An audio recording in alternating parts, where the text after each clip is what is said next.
ሰላም ውድ ቤተሰብ እንግዲህ ባለፈው አር ስቱዲዮ እንዴት ዳውንሎድ እንደምናደርግና ስንት ዊንዶዎች እንዳሉት እያንዳንዱ ዊንዶ ለምን ፋንክሽን እንደምንጠቀም አይተናል። በዛሬው ክፍለ ጊዜ ደግሞ የምናየው ፓኬጅ እንዴት ኢንስቶል እንደምናደርግና ኮማንዶችን አንዳንድ ኮማንዶች እንግዲህ ይሄ አር ስቱዲዮ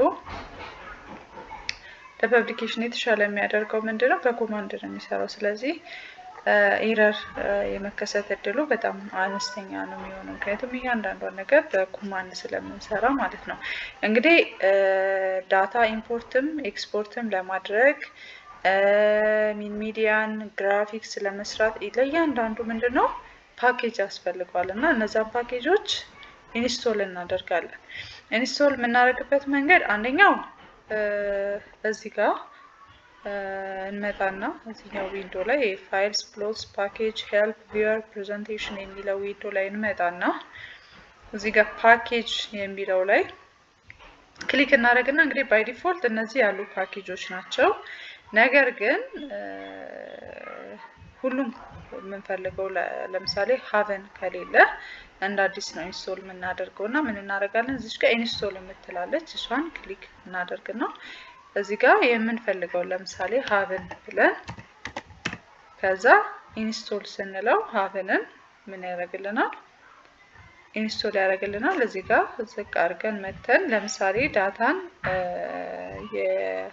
በኤስፒኤስኤስ ወይም ደግሞ በኤክሴል ያለውን ዳታ ወደዚህ ኢምፖርት ለማድረግ ሀቨን የሚለውን ሂደን ክሊክ አድርገን ምን እናደርጋለን ኢንስቶል ወደዚህ ኢምፖርት ማድረግ እንችላለን ማለት ነው። ሌላኛው ኢንስቶል የምናደርግበት መንገድ እዚህ ጋር እንመጣና ፋይል የሚለው ጋር እንመጣና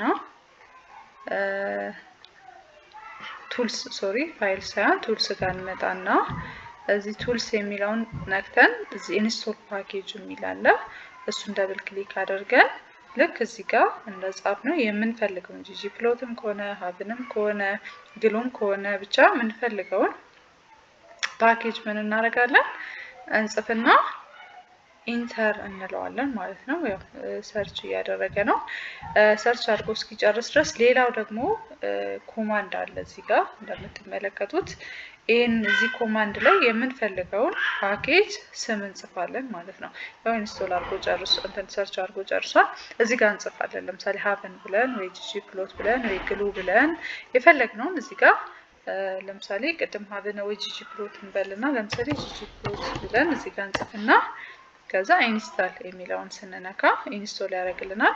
ከዛ ግራፍ መስራት ከፈለግን ፕሎት እዚህ ጋር ጂጂ ፕሎት ብለን ቅድም ኢንስቶል ያደረግነው ምን እናደርጋለን እዚህ ጋር መተን ክሊክ እናደርጋለን ማለት ነው። ኢንስቶል አድርገን እዚህ ጋር መተን ክሊክ እስካላደረግን ድረስ ምን አይደለም ማለት ነው ፋንክሽናል አይደለም ማለት ነው፣ ሊሰራልን አይችልም። ሌላው ሶስተኛው ደግሞ እንደነገርኳችሁ ቅድም እንትን ነው በኮማንድ ማለት ነው። ልክ እዚህ ጋር እንደምትመለከቱት ላይብረሪ ጂጂ ፕሎት ወይም ደግሞ ላይብረሪ ሀቨን ብለን ኢንተር ብለን ምን ማድረግ እንችላለን ፓኬጆችን ኢንስቶል ማድረግ እንችላለን ማለት ነው። እንግዲህ ይሄ አር ስቱዲዮ በኮማንድ ነው የሚሰራው ብያቸዋለሁ። ስለዚህ የምንፈልገውን እያንዳንዱ ዳታ ምን እናደርጋለን እዚህ ጋር መተን ኮማንድ እንሰጣለን። ለምሳሌ እዚህ ጋር ኮማንድ በምንሰጥበት ሰዓት ማንኛውም እንትን በቁጥር አይጀምርም። በቁጥር ከጀመረ ፋንክሽናል አይሆንም። ስለዚህ ባይ ዲፎልት ራሱ የሚያመጣው አለ ወይም ደግሞ እኛ ለምሳሌ ግሬተር ዛን ብለን 2 ፕላስ 1 ብለን ኢንተር ስናደርገው ራሱ ምን ያመጣልናል ሪዛልቱን ያመጣልናል ማለት ነው።